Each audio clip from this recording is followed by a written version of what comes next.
हरे हरे कृष्णा। हरे कृष्णा। तो ही है। आ जाएंगे सब लोग भी तो यूट्यूब पे माता जी। हरे कृष्णा। हम श्री रूप गोस्वामी जी द्वारा विरचित नाटक ललित माधव की स्लाइड खुल गई, एक मिनट। विदग्ध माधव को पढ़ने का प्रयास कर रहे हैं। तो एक बार इसको थोड़ा सा रिवाइज कर लेते हैं। पूरे के पूरे आ, नाटक में अब तक हमने क्या पढ़ा। हमने देखा कि इस नाटक में भगवान कृष्ण अ, दो नायिकाएं हैं जिनसे प्रेम करते हैं। एक राधा रानी से, एक चंद्रावली से। चंद्रावली कौन है? एक्चुअल में चंद्रावली राधा रानी की बहन ही है। तो इसमें पौर्णमासी जो है, पौर्णमासी कौन है? पौर्णमासी भगवान कृष्ण के जो गुरु हैं सांदीपनी मुनि, उनकी माता है और योग माया है। पौर्णमासी क्या करती है? दोनों को मिलाने का काम करती हैं, राधा और कृष्णा को। तो राधा रानी की शादी हुई अभिमन्यु के साथ और राधा रानी गोकुल में आ गई। तो हाँ, वहां भगवान कृष्ण ने राधा रानी की सुंदरता का बखान सुना। अब राधा रानी भगवान कृष्ण से अभी मिली नहीं थी। तो पौर्णमासी ने विशाखा को बोला कि तुम एक चित्र बनाओ राधा रानी का, और सॉरी कृष्णा का, और राधा रानी को भेंट करो। तो राधा ने जैसे ही कृष्ण का चित्र देखा, वो सुध बुध खो बैठी अपनी। लेकिन राधा रानी को ये नहीं पता था। उन्होंने बांसुरी की आवाज सुनी, उनको बांसुरी की आवाज भी बहुत सुंदर लगी। फिर किसी ने आके उनके पास नाम बताया कृष्ण। तो वो उनको कृष्ण नाम से प्रेम हो गया। अब राधा रानी को लगा कि उन्होंने बड़ा अपराध किया है कि उनको तीन व्यक्तियों से प्रेम हो गया है। एक जो बांसुरी बजा रहा है, एक जिसका नाम कृष्ण है, और एक जिसका ये चित्र है। तो विशाखा सखी कहती है कि ये तीन नहीं, ये एक ही है। जो बांसुरी बजा रहा है वो भी कृष्ण है, ये चित्र भी कृष्ण का ही है। और जिस कृष्ण नाम के व्यक्ति से तुम्हें प्रेम हुआ है, वो एक ही है तीनों। तो राधा रानी कृष्ण और राधा रानी एक दूसरे को देखते हैं कुछ देर के लिए, ऐसे दूर से। मतलब यशोदा माता कृष्ण को बुलाने आती हैं दोपहर का खाना खाने के लिए। तो दूर राधा रानी उनको दिखाई देती है, दूर से एक दूसरे को देखते हैं, ऐसे बात नहीं होती। तो राधा रानी कृष्ण को पत्र लिखती हैं उनसे पूछने के लिए कि भाई उनकी आसक्ति कृष्ण में है कि कृष्ण भी उनसे आसक्त है। तो कृष्ण को राधा रानी से प्रेम है, लेकिन जब ललिता और विशाखा सखी पत्र लेके आती हैं तो कृष्ण क्या करते हैं, वो थोड़ा सा उनको परेशान करते हैं। तो वो कहते हैं कि देखो, मैं किसी पराई स्त्री को छूता भी नहीं हूँ। तुम ये पत्र लो और तुम ये चले जाओ। तो कृष्णा राधा रानी की वजन माला लेके आती हैं ललिता सखी और विशाखा सखी, और कृष्ण के गले में पहनाती हैं। तो कृष्ण कहते हैं माला भी वापस ले जाओ, मैं किसी पराई स्त्री को छूता नहीं हूँ, मैं तो अपने धर्म का पालन करता हूँ। तुम गोपियां भी अपने धर्म का पालन करो, अपने अपने पतियों में अपनी आसक्ति लगाओ। तो गलती से भगवान जब माला वापस करने लगते हैं तो राधा रानी की माला की जगह पे अपनी वैजंती माला दे देते हैं। तो ललिता सखी और विशाखा सखी वो माला को लेके चली जाती हैं। और राधा रानी का यहाँ पे भगवान कृष्ण के विरह में बहुत मतलब बेचैन है वो उनको बादल दिखाई देते हैं आकाश में। तो बादलों का रंग क्योंकि श्याम वर्ण है बादल, और कृष्ण भी श्याम वर्ण है, तो उठ के बादलों को आलिंगन करना चाहती हैं, उठती हैं। कभी उनको नीले कमल के फूल में कृष्ण दिखाई देते हैं, तो उनको सब तरफ कृष्ण दिखने शुरू हो जाते हैं। इधर कृष्ण सोचते हैं कि मैंने बड़ी गलती करी कि वो तो राधा रानी का संदेश लेके आई थी गोपियां, मैंने ऐसे ही उनको डांट फटकार के भेज दिया यहाँ से। तो उनको गलती का एहसास होता है। वो कहते हैं ऐसा करता हूँ कि अब मैं भी उनको एक पत्र लिखता हूँ। तो पत्र लिखने के लिए चले जाते हैं। उधर राधा रानी को जब पता लगता है कि कृष्ण ने उनको स्वीकार करने नहीं किया, तो बड़ी दुखी होती है और कहती हैं कि मैं तो यमुना के जल में आज अपने प्राण दे दूंगी। तो वो यमुना की तरफ जाना शुरू करती हैं, विशाखा सखी भी उनके साथ होती हैं।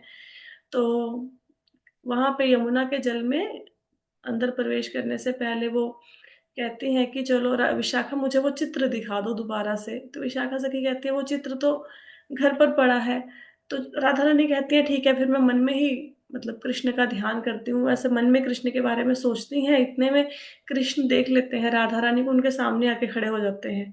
तो जब राधा रानी आंखें खोलती हैं, सामने कृष्ण होते हैं, राधा रानी को लगता है मुझे सपना आ रहा है, लेकिन वो सामने कृष्ण खड़े होते हैं। तो ऐसे राधा और कृष्ण एक दूसरे को देखते हैं लेकिन मिल नहीं पाते, क्योंकि इतने में उनकी नानी आ जाती है मुखरा, वो लेके चली जाती है, कितने देर तक तुम दोनों जंगल में क्या कर रही हो, और कृष्ण को भी कहते हैं कि तुम भी जहां से भाग जाओ, तुम यहाँ पे क्या कर रहे हो रात को जंगल में। तो ऐसे वो मिल नहीं पाते।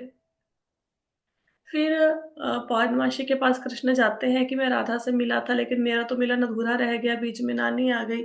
तो पौर्णमासी बताती हैं कि आज आम के पेड़ के नीचे आपको राधा रानी मिलेंगी। तो ललिता सखी और विशाखा सखी राधा रानी को लेके जाती हैं कृष्ण के पास। अब जब दोबारा से राधा कृष्ण मिलने लगते हैं, इतने में फिर से मुखरा आ जाती है उनकी नानी और कहती है कि इतनी रात को तुम क्या कर रही हो यहाँ पे। तो फिर से कृष्ण को वहां से भगा देती हैं।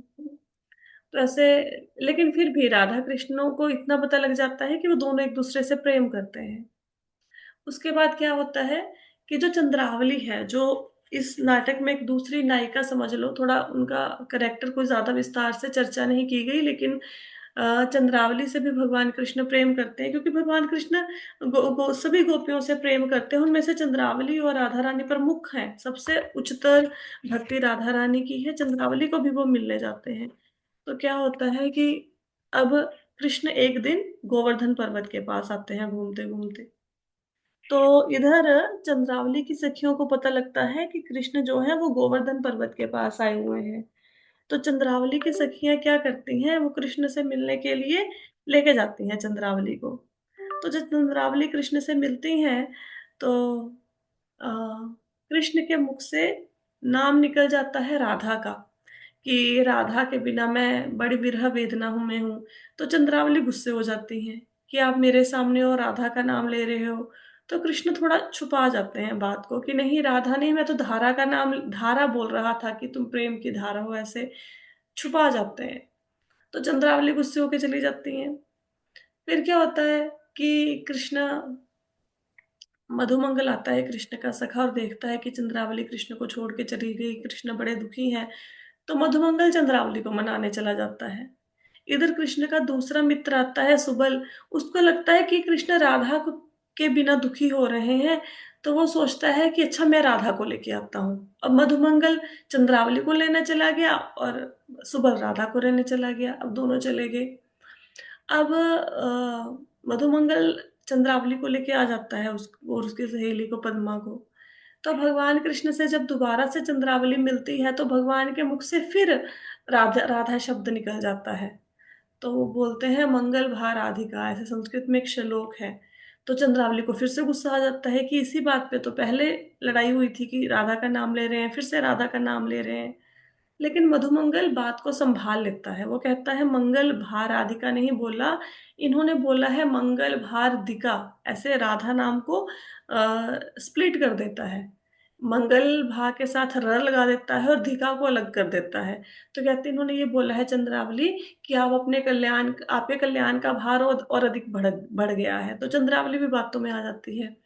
तो ऐसे चंद्रावली के साथ कृष्ण का मिलन होता है और भगवान कृष्ण सोचते हैं कि यहाँ पे तो भी राधा रानी आने वाली है, तो चंद्रावली को लेके किसी दूसरे कुंज में चले जाते हैं कि अगर राधा रानी ने चंद्रावली को देख लिया फिर दोनों का झगड़ा हो जाएगा। तो इतने में क्या होता है कि राधा रानी आ जाती हैं अपनी सखियों के साथ। वो देखती हैं कृष्ण नहीं आए, तो वो विशाखा सखी को कहती हैं कि विशाखा सखी आप ऐसा करो कि आप सुंदर सा शैया सजाओ, मतलब शोभा द्वार बनाओ यहाँ पे, जब तक भगवान आते हैं तब तक, आप इसको कृष्ण आते हैं तब तक ये सारी सजावट करो। तो इतने में क्या होता है कि सारा कुछ सज जाता है, राधा रानी भी होती है विशाखा सखी के साथ वेट करती हैं, लेकिन कृष्ण नहीं आते क्योंकि वो चंद्रावली के पास है इस समय। तो जब बहुत समय हो जाता है और रात भी मतलब ढलने वाली हो जाती है, सूर्य निकलने वाला हो जाता है, तो कृष्ण आते हैं जहाँ पे राधा रानी होती है, उस कुंज में आते हैं। तो कृष्ण सोचते हैं कि आज राधा बहुत गुस्से होंगी क्योंकि मैं बहुत लेट हो गया हूँ। तो राधा कृष्ण को देखती हैं, तो कृष्ण अब अपने आप को कैसे बचाएं। तो वो झूठे मूठे ही बोल देते हैं कि तुमने मुझे देखा नहीं, मैं तो यहाँ पे तुम्हारी याद में सूख सूख के कांटा हो गया हूँ, तुम देखो।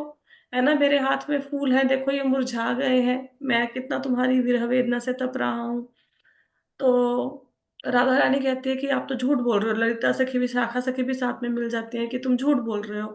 राधा रानी तुम्हारी याद में यहाँ पे इतनी व्याकुल है और तुम पता नहीं कहाँ-कहाँ पे घूम रहे हो। अब जब राधा रानी से कृष्ण मिलते हैं तो उनके मुख से चंद्रावली निकल जाता है गलती से। तो फिर राधा रानी को गुस्सा आ जाता है कि तुम चंद्रावली से मिल के आए हो। तो भगवान कहते हैं नहीं, नहीं चंद्रावली नहीं, मैं तो कपूरावली बोल रहा था, ये तो गलती से मुख से निकल गया।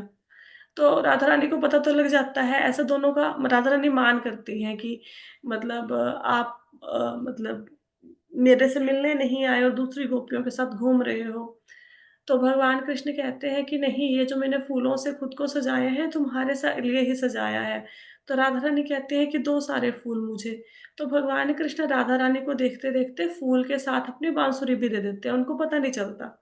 हालांकि भगवान कृष्ण को अपनी बांसुरी बहुत प्रिय है और वो किसी को अपनी बांसुरी देते नहीं है, लेकिन राधा रानी की आंखों में देखते देखते गलती से अपनी बांसुरी दे देते हैं उनको। तो इतने में क्या होता है, बांसुरी देने के बाद ललिता सखी और विशाखा सखी कहती हैं कि ये बांसुरी ना अब हम वापस नहीं करेंगे, क्योंकि ये बांसुरी है जो सब क्लेश की जड़ है। ये बांसुरी बजाते हैं, हम सारी गोपियां भागे भागे इनके पीछे आ जाते हैं, बांसुरी हम वापस नहीं करेंगे। इतने में राधा रानी की नानी आ जाती हैं और सखियाँ कहती हैं कि देखो कृष्ण कृष्ण बोलते हैं सखियों को कि मेरी बांसुरी वापस कर दो। सखियाँ कहती हम नहीं वापस करेंगी। कहती इस जंगल में इतनी सारी चीज़ें हैं कि तुम्हारी लकड़ी की बांसुरी ही है जिसके पीछे हम भागती रहेंगी। तो ऐसे डाँट देती हैं उन्हें। तो कृष्ण कहते हैं नहीं, नहीं तुम्हारे पास ही मेरी बांसुरी है। तो सखियाँ कंप्लेंट कर देती हैं मुखरा को, राधा रानी की नानी को कि देखो ये धूर्त कृष्ण ना हमें चोर कह रहा है।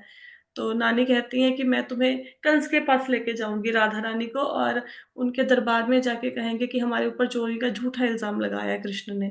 तो मधुमंगल कहता है जाओ, जाओ हम कौन-सा डरते हैं, जाके लगा दो कंप्लेंट। तो ऐसे फिर वो मतलब भगवान कृष्ण बहुत कोशिश करते हैं राधा रानी को मनाने के लिए, उससे पहले उनके चरणों में भी लौटते हैं, लेकिन राधा रानी मानती नहीं है। तो भी चले जाते हैं, मधुमंगल और कृष्ण चले जाते हैं और मधुमंगल कहते हैं कि बुलाओ गैया को। कृष्ण कहते हैं कैसे बुलाऊं, कि मेरी बांसुरी तो चली गई, बांसुरी की आवाज सुन के गैया आती थी, अब कैसे बुलाऊं। तो राधा रानी अपनी नानी के साथ चली जाती है, ललिता सखी, विशाखा सखी, राधा रानी और कृष्ण और मधुमंगल भी चले जाते हैं। यहाँ तक हम लोगों ने इस नाटक को पढ़ा था, मैंने थोड़ा-सा रिवाइज़ करवा दिया, है ना? ताकि आपको थोड़ा-सा लिंक बना रहे कि क्या चर्चा हो रही है इस नाटक में। अब क्या होता है, अब 5वां अंक है इस नाटक का जो हम स्टार्ट करने जा रहे हैं।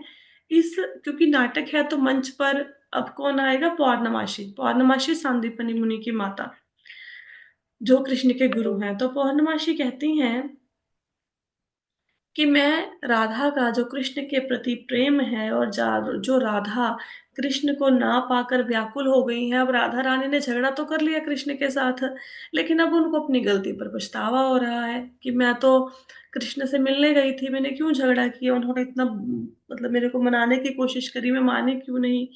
तो पौर्णमासी कहती हैं कि राधा रानी बहुत अधिक अनुरक्त है कृष्ण के ऊपर और उनकी हालत बहुत बुरी है कृष्ण के बिना, तो इसको देखकर मुझे चिंता हो रही है।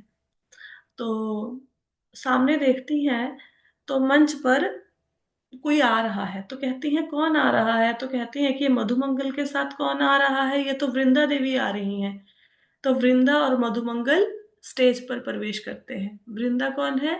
वृंदा देवी राधा रानी की सखी भी हैं और वृंदा देवी जब राधा कृष्ण का मिलन होता है तो उस समय निकुंज को सजाती भी हैं और डिसाइड भी करती हैं कि आज राधा और कृष्ण कहाँ पे मिलेंगे। और साथ में मधुमंगल हैं जो कृष्ण के मित्र हैं। तो दोनों प्रणाम करते हैं पौर्णमासी को। पौर्णमासी आशीर्वाद देती हैं कि तुम्हारा कल्याण हो। तो वृंदा देवी पूछती हैं कि देवी आप इतनी चिंता में क्यों दिखाई दे रही हैं? तो पौर्णमासी कहती हैं कि राधा रानी कृष्ण से मिली थी रात्रि में और ये बात अभिमन्यु को पता लग गई। और अभिमन्यु अभिमन्यु कौन है? राधा रानी का पति। हम्म, तो कहती है अभिमन्यु को गुस्सा आ गया है और अभिमन्यु चाहता है कि अपने सगे संबंधियों को लेके यहाँ गोकुल से मथुरा रहने के लिए चला जाए, गोकुल को छोड़ दे। हम्म, तो ये सोच रहा है। तो वृंदा देवी कहती हैं कि पौर्णमासी को कि फिर आप कोई ना कोई उपाय सोचो कि राधा रानी गोकुल से ना जाए, मतलब मथुरा, कोई ना कोई उपाय सोचो। तो मधुमंगल कहते हैं कि आप राधा रानी से इतना प्रेम क्यों क्या करती हैं? तो पौर्णमासी कहती हैं कि राधा रानी से प्रेम के बहुत ज्यादा कारण हैं, लेकिन मेरा राधा रानी के प्रति प्रेम जो है ना स्वाभाविक है। मतलब कोई ऐसे वैसे तो कारण बहुत हो सकते हैं, राधा रानी गुणों की भंडार है, लेकिन मुझे शुरू से ही राधा रानी से प्रेम है। तो मधुमंगल कहते हैं कि हाँ, ये बात आपने सही कही, क्योंकि जब किसी को किसी से प्रेम होता है तो उसमें कोई गुण या दोष नहीं देखा जाता। अगर सच्चा प्रेम हो, अगर झूठा प्रेम है फिर तो अगर सामने वाले में गुण है तो प्रेम बढ़ेगा, अगर सामने वाले में दोष ज्यादा है तो प्रेम घट जाएगा। अगर प्रेमी है, अगर वो आपकी प्रशंसा करेगा, प्रेज़ करेगा तो प्रेम बढ़ जाएगा, अगर आपकी निंदा करेगा तो प्रेम घट जाएगा। लेकिन जो सच्चा प्रेम होता है, वो स्तुति, निंदा, गुण, दोष से परे होता है। तो मधुमंगल कहते हैं जो कृष्ण और राधा का प्रेम है, ये भी एक ऐसा ही प्रेम है, जिसमें गुण, दोष, स्तुति, निंदा किसी की परवाह नहीं की जाती। तो पौर्णमासी कहती हैं बिल्कुल सही कह रहे हो, राधा और कृष्ण का प्रेम ऐसा ही प्रेम है। तो वृंदा देवी कहती हैं कि आपको पता है आजकल कृष्ण की क्या हालत है, क्योंकि वो राधा रानी से मिले नहीं, दोनों का झगड़ा हो गया। तो कहती हैं कि जो कृष्ण है वो हाथ में छड़ी ग्रहण नहीं करते, लकुटी धारण नहीं करते। जो गैया चराने जाते हैं तो हाथ में छड़ी होती है ना, तो कहती है कि उन्होंने छड़ी को धारण करना छोड़ दिया। ना ही वो गोवर्धन पर्वत पर जाते हैं, और ना ही अपने अंगों को सुंदर सुंदर कीमती गहनों से सजाते हैं, और ना ही यमुना के किनारे पर बांसुरी बजाते हैं, बल्कि सारा दिन व्याकुल होकर राधा रानी के बारे में ही सोचते रहते हैं। तो कहते, ऐसा क्यों? पूर्णमासी कहती हैं। मधुमंगल कहता है ये सारा कुछ ललिता ने किया धरा है, ललिता सखी ने, है ना?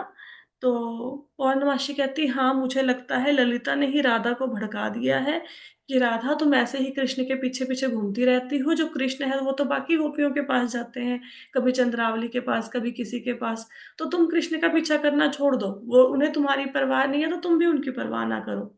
तो पौर्णमासी कहती है पक्का राधा रानी को जो गुस्सा आया हुआ है ये ललिता सखी के कारण नहीं आया हुआ है, उसी के कारण वो मान करके बैठी है, मतलब गुस्से होकर बैठी है।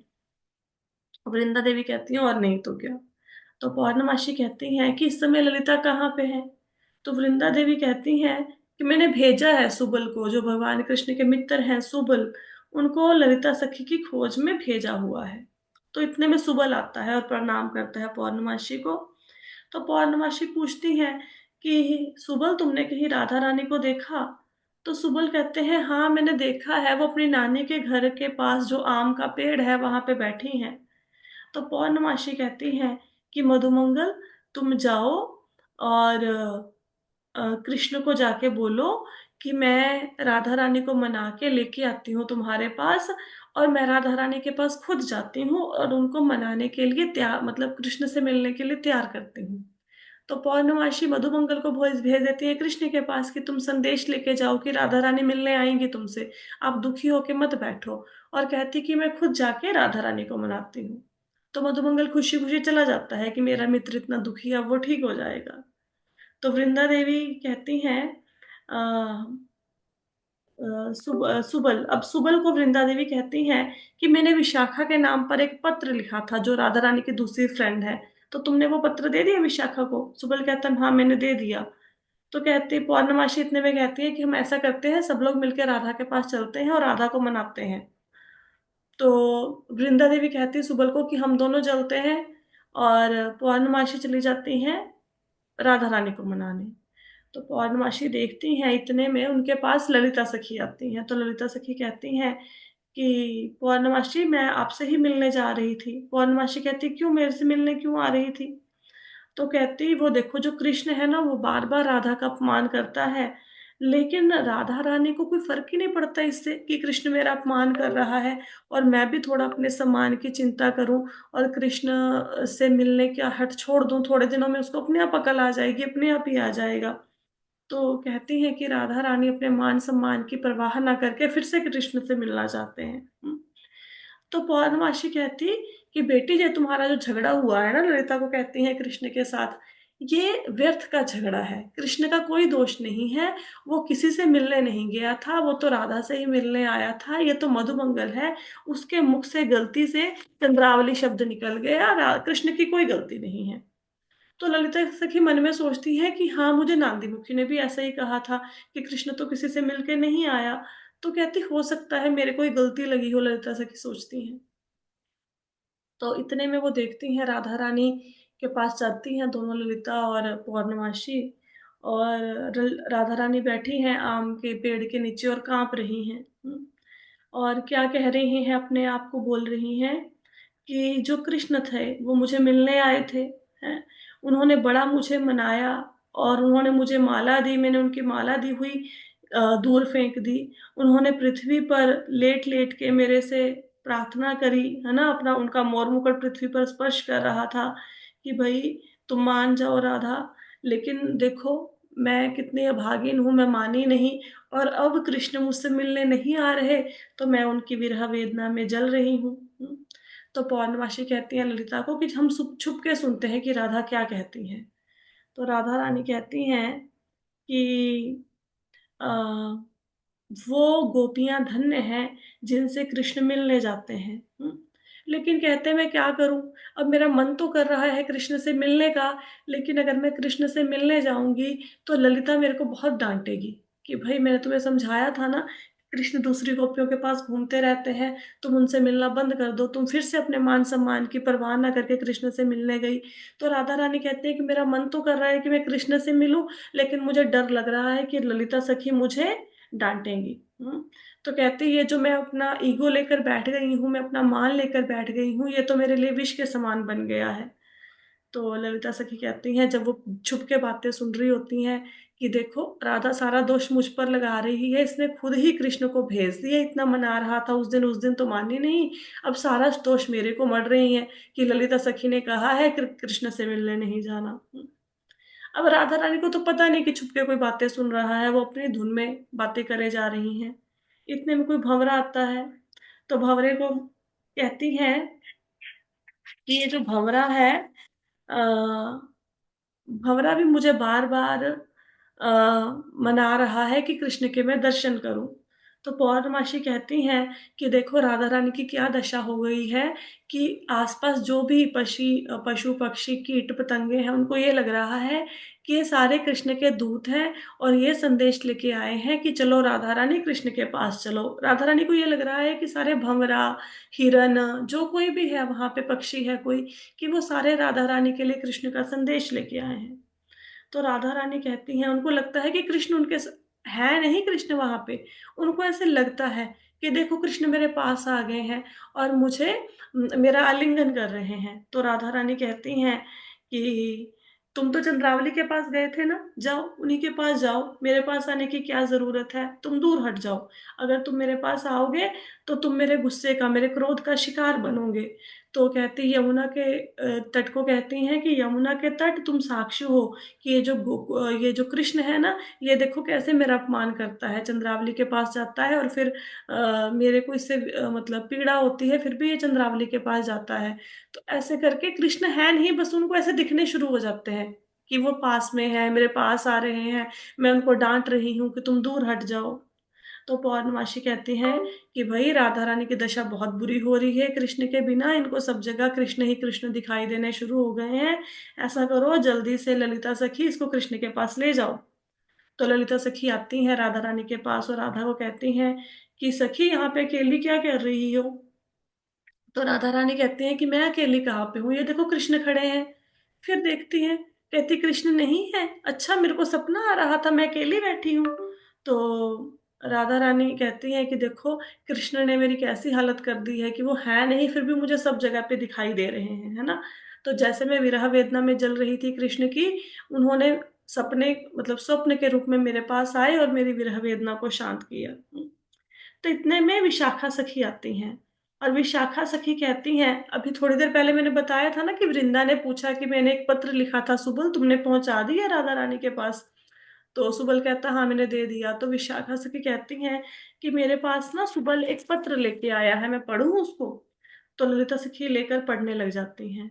तो ललिता सखी पत्र को पढ़ती हैं उसमें क्या लिखा होता है, उसमें लिखा होता है कि ये जो जैसे भंवरा है और कमल है, ऐसी उपमा दी गई है कि जो भंवरा है वो कमल के आसपास घूमता है और कमल के रस का पान करता है ना। तो कहती लेकिन अगर कभी कमल का फूल कमलिनी मान करके बैठ जाए कि मुझे तो भंवरे के पास, भंवरे को अपने पास नहीं आने देना, तो भंवरा क्या करेगा, किसी दूसरे फूल के पास चला जाएगा। भंवरों को फूलों की कमी थोड़े ना है, लेकिन जो कमल का फूल है उसी की हानि होगी, है ना, कि क्योंकि भंवरा उसके पास नहीं आया। तो इसके कहने का मतलब ये है कि अगर राधा रानी मान करके बैठ जाएंगी तो कृष्ण तो किसी और गोपी के पास चले जाएंगे, तो इसमें राधा रानी की ही हानि होगी।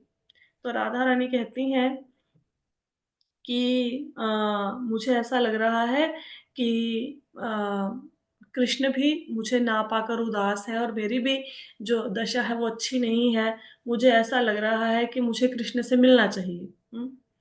तो पूर्णमासी कहती हैं यहाँ पर कि हाँ, कृष्ण तुम्हें तुमसे अवश्य मिलेंगे। तो विशाखा सखी कहती हैं कि राधा तुम ज्यादा चिंता मत करो, धीरज धरो। मैंने सखी को भेजा है नांदी मुखी को कृष्ण के पास संदेश ले जाकर, वो तुमसे मिलने के लिए आते ही होंगे। इतने में नांदी मुखी आती हैं और कहती हैं, राधा रानी पूछती हैं कि नांदी मुखी तुम कृष्ण के पास मेरा संदेश लेके गई थी कि हम दोनों मैं मिलना चाहती हूँ उनसे, कि कृष्ण ठीक तो है ना वो। तो नांदी मुखी कहती कि कृष्ण बिल्कुल भी ठीक नहीं है, ना तो वो अपने मित्रों के साथ बात करते हैं, ना वो अपने बालों को चंपा के फूलों से सजाते हैं। हाँ, वो तो योगी की भांति बैठ गए हैं और निरंतर तुम्हारा ही ध्यान करते रहते हैं। तो राधा रानी यहाँ पे कहती हैं कि ये तो जो मैं कृष्ण से मिल रही हूँ, ये सब सखियों की कृपा है, ये सखियां ही हैं जो मुझे कृष्ण से मिलाती हैं। तो सखियों के प्रति मतलब आदर भाव है उनके मन में, कि सखियां ही हैं जो हम दोनों के मिलन को प्रोत्साहित करती हैं, उसको बढ़ावा देती हैं। अगर सखियां ना हो तो मैं कृष्ण को कैसे मिलूं। तो उसके बाद क्या होता है कि पीछे से आवाज आती है, पीछे से, मंच के पीछे से कहते कि अब कोयल खुश होके कूकना शुरू कर दे। अब जो हिरनियां हैं वो चुपचाप हरी हरी घास खाएं, जो स्त्रियां हैं अपने घरों में काम करें। क्यों? क्योंकि जो कृष्ण है जिन्होंने पीताम्बर धारण कर रखा है उनके पास मुरली है नहीं, वो मुरली बजा नहीं रहे, तो सब सुखपूर्वक अपना अपना काम करें। मतलब एक प्रकार का ताना मारा जा रहा है मंच के पीछे से, कि देखो सब लोग ये कहते थे ना कि कृष्ण मुरली बजाते हैं तो कोयल कूकना छोड़ देती है हिरनियां घास खाना छोड़ देती हैं, और जो व्रज की स्त्रियां हैं वो अपना काम धंधा छोड़ देती हैं और कृष्ण के पास आ जाती हैं। तो कहते हैं अब सब खुश होके अपना अपना काम कर लो, कोयल कूकती रहे, हिरनियां घास चरती रहे, ब्रज की गोपी अपना काम करती रहे। अब ना बांस है, ना बांसुरी है कृष्ण के पास, और ना वो बजा सकते हैं, अब सब कर लो अपना काम, ठीक है, खुश हो जाओ सारे।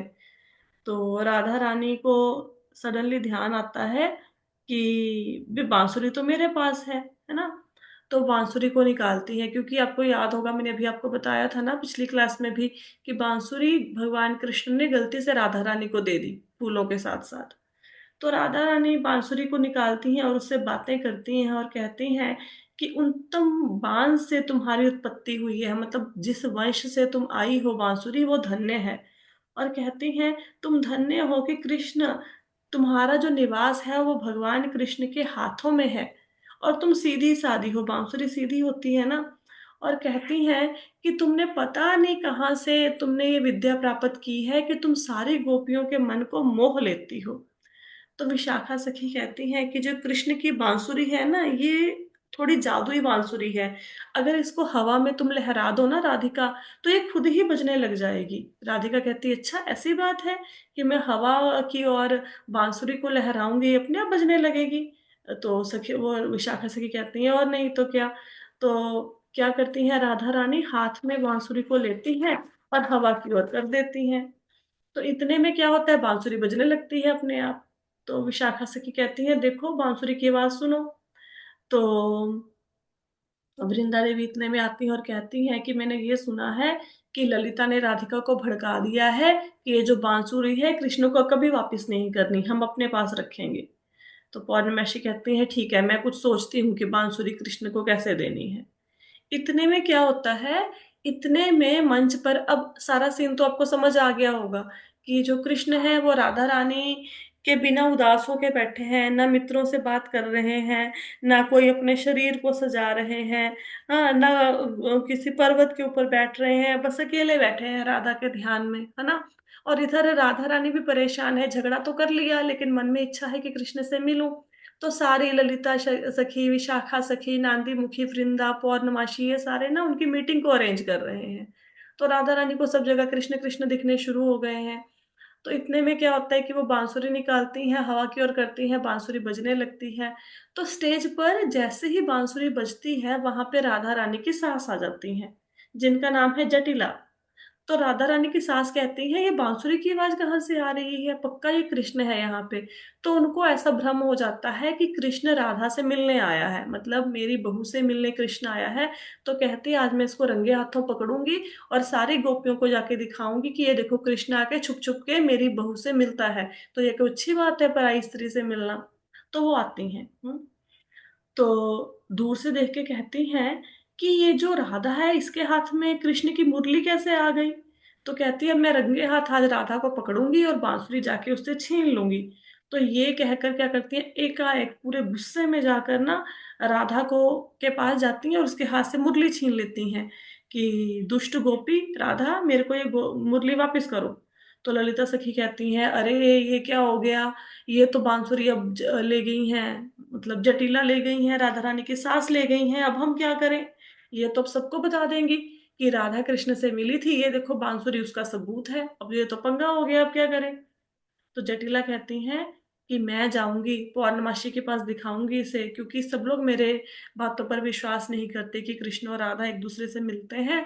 आज मैं प्रूव कर दूंगी ये बांसुरी दिखा के कि मेरी बात सत्य है। तो पौर्णमासी कहती है वृंदा देवी को कि ये तो बहुत प्रॉब्लम क्रिएट हो गई, कि ये तो जटिला देखो बांसुरी लेके मेरी कुटिया की तरफ जा रही है, अब दुख दिखाएगी मुझे बांसुरी। अब तो ये राधा कृष्ण मिलते हैं एक दूसरे से, ये मतलब प्रमाणित हो जाएगा।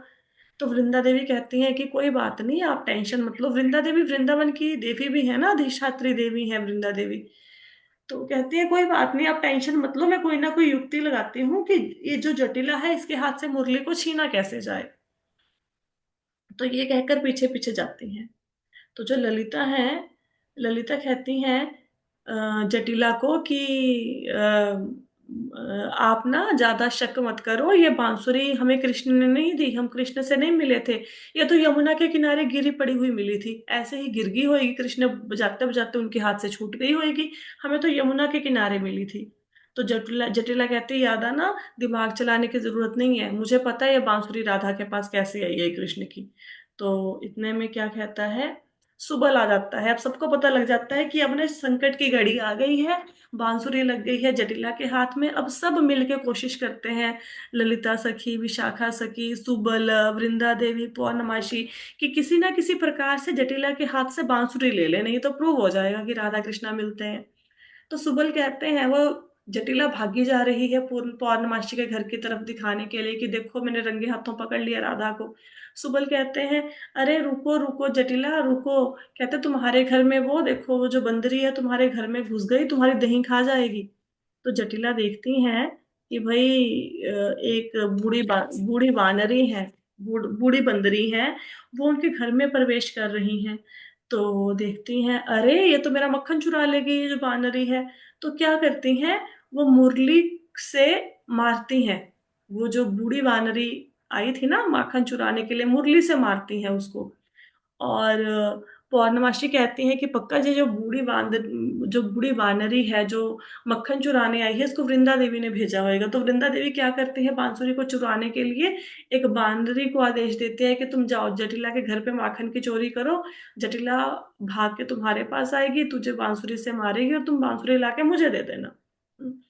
तो जैसे ही जटिला मारती है बांसुरी से वानरी को, तो क्या करती है वानरी, बांसुरी को लेकर चढ़ जाती है, कदम कदम का वृक्ष होता है उसके ऊपर चढ़ जाती है। हाँ, तो सब खुश हो जाते हैं कि शुक्र है जटिला के हाथ से बांसुरी छूट गई। हाँ, तो जटिला कहती हैं कि सुबल वो देखो, वो जो बानरी है ना, जो बंदरी है, मेरी बांसुरी लेके भाग गई कृष्ण की, जाओ मुझे मुरली ला के दो।